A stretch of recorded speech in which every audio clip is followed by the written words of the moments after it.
What's happening, everybody? King GBL here, and welcome back to a brand new Go Battle video. Today we're going to be showcasing some battles here, sent in by one of the members of the community, ABNIT. Thank you very much for sending these in. Today we have Noctowl, Vigoroth, and Galarian Stunfisk.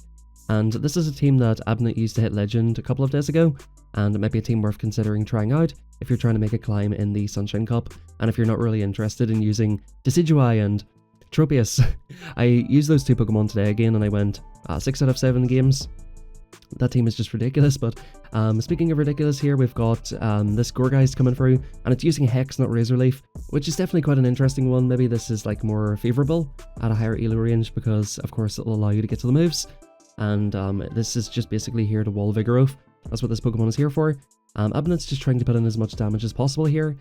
In general, I think it is better to... I know that Body Slam is more efficient, and both moves are resisted. I see a lot of people going for the Bulldoze, which is a less efficient move. So I feel like going for Body Slam actually probably is correct here, although Bulldoze is a harder hitting move, but Body Slam is a lot more efficient and of course gets Stab. So I think that is correct. The Fire Blast coming through. It didn't do that much damage. I expected that to do a little bit more. And in comes Steelix, and once again the RPS continues in this matchup. Steelix, unless they have Earthquake, which takes a really long time to get to, will not be able to do too much in this matchup. You just go straight Earthquake here. The opponent, they can't really shield this, and you can just go for Farm Down.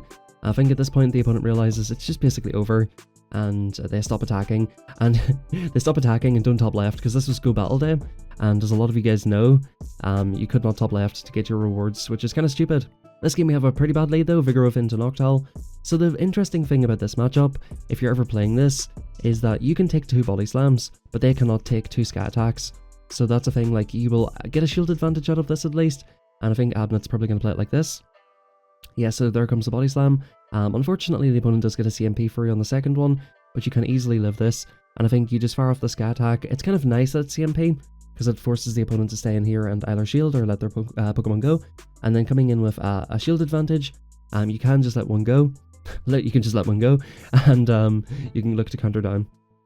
In comes Noctowl. So I'm trying to think what sort of team this might be. Vigoroth lead, Noctowl.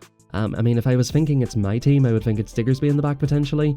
But I think it's maybe even Swampert, if I had to guess. We'll have a look and we'll see.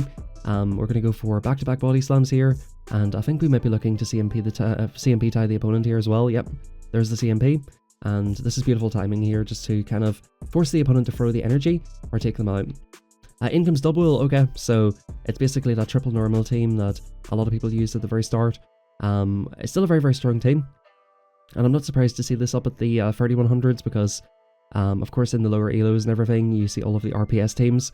I think in this elo, you tend to see a little bit more normal teams, and people playing more sort of energy management teams, as opposed to the top teams. So it is quite nice to see Double here. The opponent does go for Body Slam, which is quite interesting, and at this point they're in Rock Slide range. We might be looking to go for a catch here. The opponent looks to go for a catch, and you do manage to farm down with Noctowl. This is kind of awkward, but you don't get the Sky Attack off, and you CMP on the Rock Slide, so you have a shield def. This is perfect, and good games well played. Guys, we're a couple of minutes into the video. If you haven't done so already, hit that like button, it's very much appreciated, and if you want to send in some battles of your own for me to react to, link in the description for the Discord. You can submit your battles through there, or there will be a Google Drive link if you want to do that instead. Thank you very much for all the support in videos, guys. We hit 1.7k yesterday, and hopefully we can keep making that push. Hopping into the next one here, we've got Noctowl versus Vigoroth. Once again, they cannot take 2 Sky Attacks, and we do go for a CMP tie here, which is a little bit unfortunate, but it does force the opponent to stay in. So, like, even though you lose CMP, you're forcing them to stay in. So, I mean, that's a consideration. You could, like, try to CMP them if you wanted to. The opponent does throw before CMP. I think you will live this if you have decent IVs, and they decide to bank a Sky Attack and dip out. In comes Nidoqueen, and this could be running anything. This could be running Stone Edge. You decide last second to go for the bait here, which is quite interesting. Let's see how it goes. The opponent lets it go. Very nice call by the opponent. I might have full sent that, but it's just a 50-50. Earth Power takes out. So at least you know, like, yeah, so they do have Earth Power, so that's good to know. They might be in Rock Slide range here just about. I think you're going to go for the full farm down. They might have just been in Rock Slide range there. It's a bit risky going for it, but I think I prefer going for the extra, because most likely the Vigoroth will come back in, and in comes a Jumpluff. Okay, so this is looking okay actually. One Energy Ball will do quite a lot of damage, and you come in and go for the Snipe with the Sky Attack. So that was kind of the nice thing about getting that Sky Attack banked. In comes Vigoroof again, and this thing's super low. You already have a rock slide banked. Again, you go for CMP here, and I think you let this go, yeah, because it's resisted, of course, and you want to try and keep that. Oh, that wasn't a CMP, it looked like it was. It looked like it was a CMP. Maybe you got that one turn lag swap in, and you weren't able to CMP. The opponent comes back in. It'll take maybe 3 rock slides to take this thing out. They get to the energy ball in 7 and 6, so you will slightly outpace them here. I don't think they're going to be able to take you out. Let's have a look. That does a decent amount of damage. It's funny that those neutral energy balls are doing as much as super effective rock slides here. Just speaks to the bulk of jump off, but this next one will take them out, and that's going to be a good game. So I wanted to talk to you guys about something. I want to hear your opinions on this in the comments below. I'm sure a lot of people have heard about Sylph, which is basically, it was such a good website like back in the day, definitely, and of course for Sylph factions and everything, more recently. If you guys are familiar with Sylph, it's basically where you used to go to check out where nests are. They do like the pages where they show the research. Interestingly, the opponent's letting ABNIT get off 2 sky attacks here, which can't be correct. Before going for the second body slam. Doesn't seem correct here. I think ABNIT might let this go. But Sylph is closing down, and the opponent CMP's here. I think the opponent misplayed this a little bit, but we'll see what they do with this. They're either going to lose switch or lose shields. So like this is pretty much what you do with Noctowl against Vigoroof. This is a really interesting play coming into farm down with Galarian Stunfisk. I think I quite like this play because you're kind of forcing the opponent to stay in here, and you're letting, you're getting the farm down here. In comes Gliscor, so they must not have an amazing answer to this. So yeah, apparently somebody from Sylph, I didn't see it myself, but I've heard Dan Ottawa mention it in his video yesterday, and I seen somebody talking about it on Twitter. Apparently somebody from Sylph mentioned that there's not going to be a move update this season for GBL, which if true is kind of insane. It's kind of a demoralizing thought. I know for me personally, I'm getting to the point with the season where it's kind of been like more difficult to make content on this game quite recently because there's just not a whole lot going on, and if there's no move update next season, I think that's going to really just put a lot of people off. There's just been so much negativity around this game recently, and it's just like, Niantic need to do something, I feel like, just to kind of get people back on board again. We need some sort of a move update. ABNIT goes for the catch, doesn't quite make it there, unfortunately. I think one body slam would have come close to taking out there, and you might have been able to farm down with Noctowl. So I think you win that match if you just throw your move. Unfortunate there, though. Or yeah, maybe you don't win it because they have a Gliscor with a little bit of health in the back. So I think that was tough. Would you still play GBL next season if there was no move update? I think there will have to be some sort of move update, but from like at the very least what we're hearing is it might not be anything substantial. They definitely have to do something with Noctowl, I think, being the flying type that beats ground steel types, which is kind of ridiculous. Like you can beat Reggie if they don't further energy. Like Reggie cannot come out with energy, and of course you can beat Stunfisk if you have like 4 attack or whatever. It is a ridiculous Pokemon. And then of course you have things like Medicham and Registeel and all these Pokemon that have dominated the meta for such a long time. I just honestly, like, I don't care what the meta is, as long as it's something different. Like, it does not matter what it is. Bro, if the flying toilet becomes meta, if this Gliscor, if Vigoroof becomes meta, like, I do not care what it is. We just need to see something different. Like, if Vigoroof could Ice Punch and became meta or something, I'd be happy enough. Or if they buffed Bulldoze and it became, like, almost as good as Earth Power, or, like, if they done something, give Bulldoze a chance to debuff, whatever it is. They just need to do something. Honestly, like, it doesn't matter what they do. To me, like, it literally does not matter what they do. As long as they do something that keeps it somewhat interesting, like, that's all I care about. It doesn't even have to be, like, sweeping changes. But if they really do come out with no changes, it's going to be so difficult for a lot of people to continue. Because we're seeing with content creators now, even the most positive people in this entire community, when you think of the most positive people in this community, one of the first people that comes to mind is Ionic. Dan Ottawa, who always keeps things pretty positive in my opinion. He speaks the truth but keeps it positive. You've of course got Faux Tactical, who's now not playing the game anymore. You've got the Sylph Arena closing down. Nobody seems to be that happy anymore with this game. And if it is true that they're not going to do a move update, and they're doing all these sneaky things behind the scenes, like lowering catch rates. I believe they've lowered the Tapu Fini catch rate because it is very difficult to catch, and they've recently hidden the catch rates, and of course they're doing all the things for remote raid passes. Quite recently, and lowering catch rates for those and lowering the shiny rates for those. They're just nerfing everything into the ground that people like, and they don't seem to be doing any good updates for PvP. In my personal opinion, I've mentioned this before, but I think they're trying to keep PvP RPS, and just try to make it like as random as possible. I don't think they really care that much about PvP. Even though this game is a growing esport, it is just something that they're not really doing. which I don't understand. Like, why even bother making it an esport if you're gonna just do this? It doesn't make sense. It really does not make sense. So hopefully that rumor's not true, or hopefully they decide to get their finger out. Again, you know, according to Yonkers last season, they were going to do quite a decent update for the meta. I think like Lantern was going to get changed and things, but it just never went through.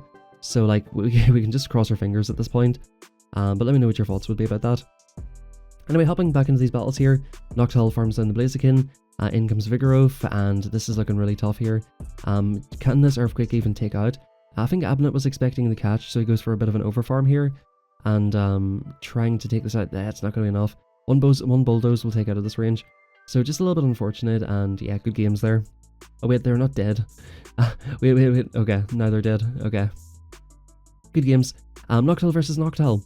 So by the looks of things, this team, it just gets a lot of like very neutral matchups, and a lot of it comes down to like how you're playing. To be fair, I've noticed in the lower elos, like you just run into so many bullshit teams that it's quite hard to like just play like these neutral teams. Like the team I was running, which was really neutral, is of course Vigoroth, Diggersby, and Noctowl. Super neutral, of course, all normal types. Super neutral across the board. But then you just start running into absolute nonsense in the lower elos. It's pretty annoying to play against. Just the RPS in the 2300s or whatever is just a pain in the ass. So it is kind of nice to watch some like just normal gameplay here, where you know it's Vigoroth versus Vigoroth and Noctowl versus Noctowl. Everybody here is using Safeish Pokemon and trying to play the game properly, instead of just trying to like flip a coin for a win, which is what I can't really stand about the GBL at the moment. We're going to go for a Body Slam here. Was that another CMP tie? Sorry, I wasn't really paying attention to energy. Yeah, okay, so you actually get the farm down as well. I think the opponent might have been lag in there, because I don't think the counter went through. Body Slam coming through, that would have took out the Noctowl, and you're looking to be in a good position here. Just let this move go. The opponent will go for a Shadow Ball here. Doesn't get you even into the yellow, and in comes Obstagoon. This is still like a little bit tricky. You definitely need to overfarm here a little bit. Night Slash coming through, so you make a call there, which is okay. And we're going to go ahead and go for an Earthquake. I don't think this quite takes out. Yeah, it doesn't even come close to taking out. This Rock Slide will probably not take out either. And yeah, I think this is going to be a win for the opponent here, unfortunately. Vigoroth, yeah, Simul KO. Really unlucky there. Obstagoon is a bit of an awkward one to deal with.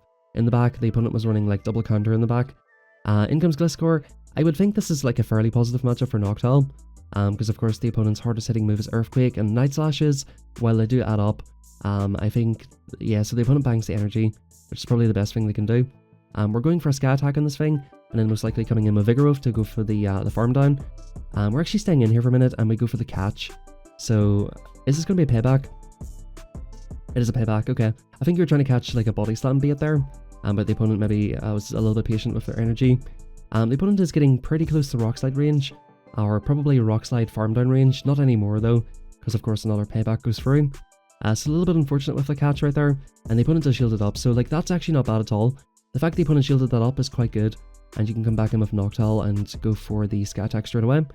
Will the opponent want to shield this again? They do not, they let it go.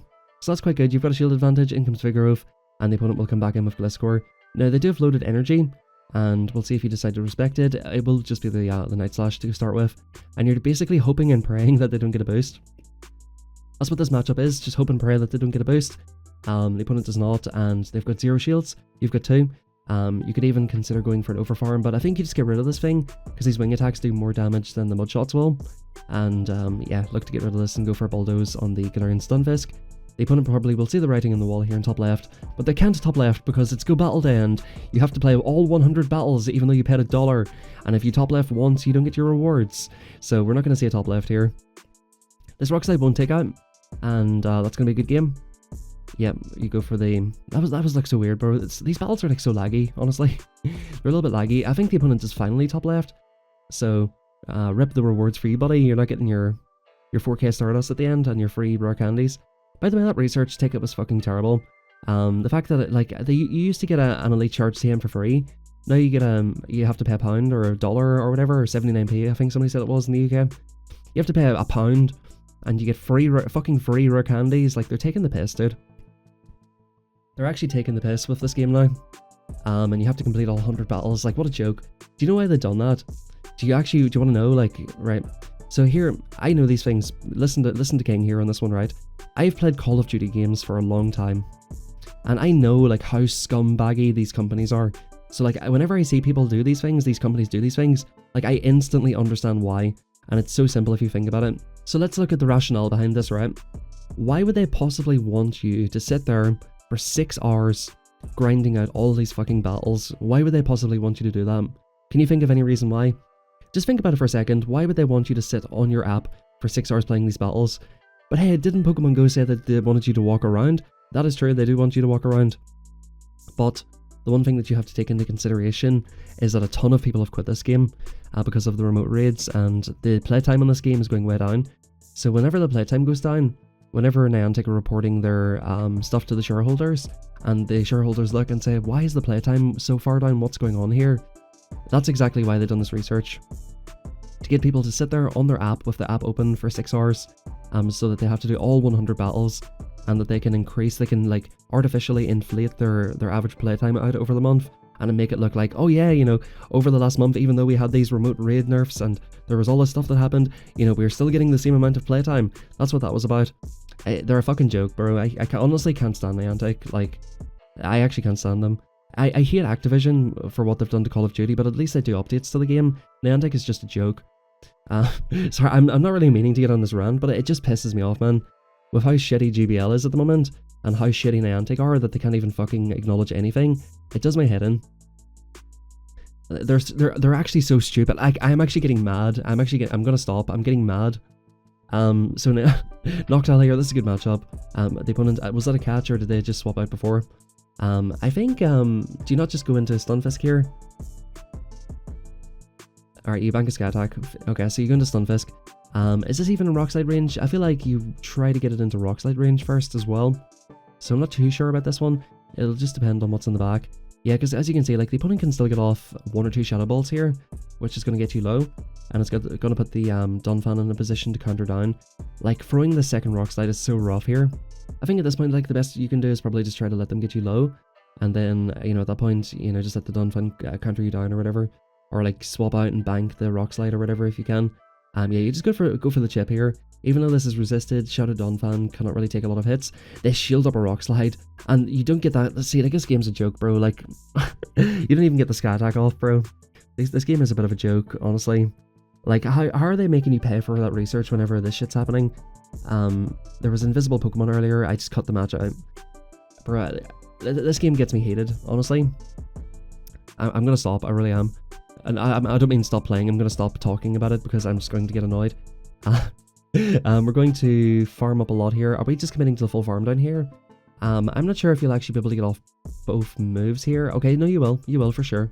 In comes Donphan again. And yeah, this is going to be a good game. Body Slam number 1, Body Slam number 2 will take them out. And well played, ABNIT. Yeah, so ABNIT's a very good player. I've played with him quite a lot in Discord and stuff like that.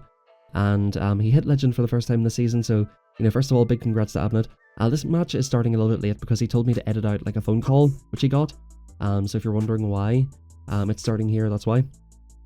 But yeah, so it was just a Nidoqueen lead. They go for a Stone Edge, and we go for a Sky Attack. So that's fine. You know, you play that out in the Zero Shield, and you maybe just come in and look to go for Farm Down. See, whenever they have Stone Edge, I feel like it's maybe unlikely they have Earth Power, but it could be a double nuke. Yeah, so now that you know the moveset, you can comfortably go for the full Farm Down here. I probably would not have shielded that, but I can understand why you did. Because it's like you insta-lose if they Earth Power you, basically. Down a shield and down 2 Pokemon. Now that you're like, what, double debuffed, you just swap straight out and go for the Body Slam. In comes Tropius. Oh, this is tough, bro. Tropius is such a good Pokemon in this meta. If you have a Tropius, go for it. I don't recommend using one that doesn't have good IVs though. I've got one that's got like free attack and like 12 or 13 defense and HP. And I've noticed that it's not quite as good as like a 0, 15, 15. Like, even like decent IVs are noticeably worse. Oh, you get the move off. I didn't expect you to get that one off.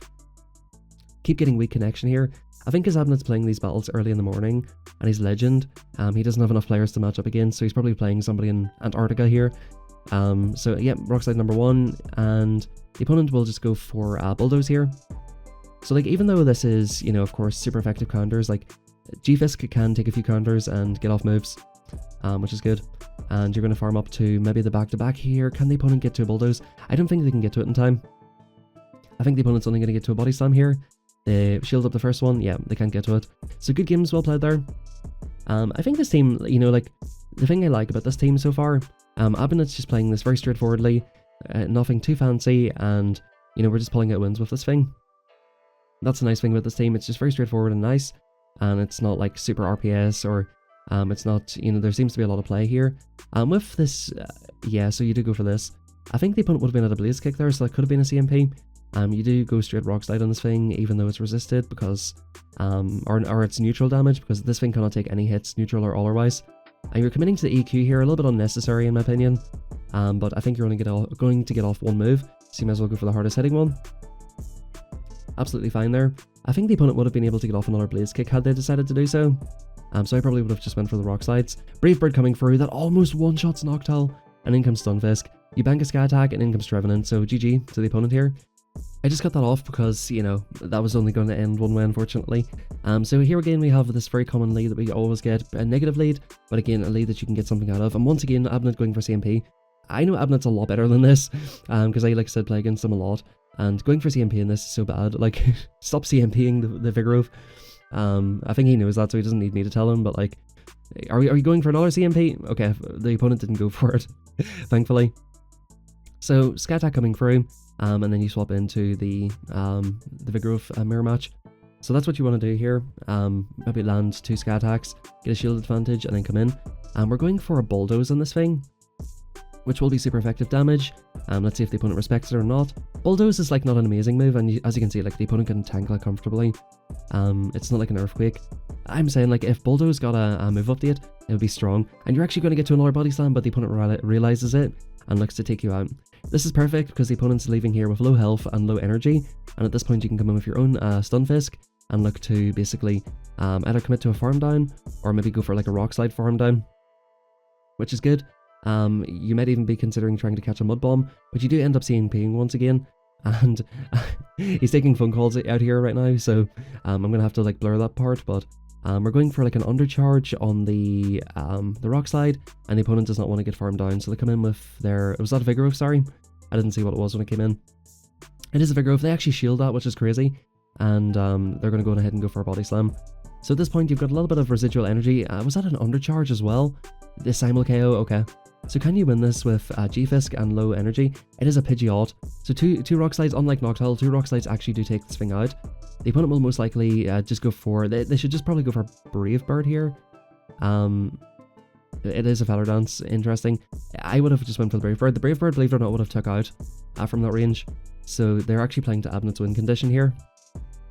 Yeah, so that's kind of unfortunate though. And the opponent is really playing to ABNIT's win condition here. That's nuts, bro. That was wild. They could have just set in and for another move of Pidgeot there, most likely.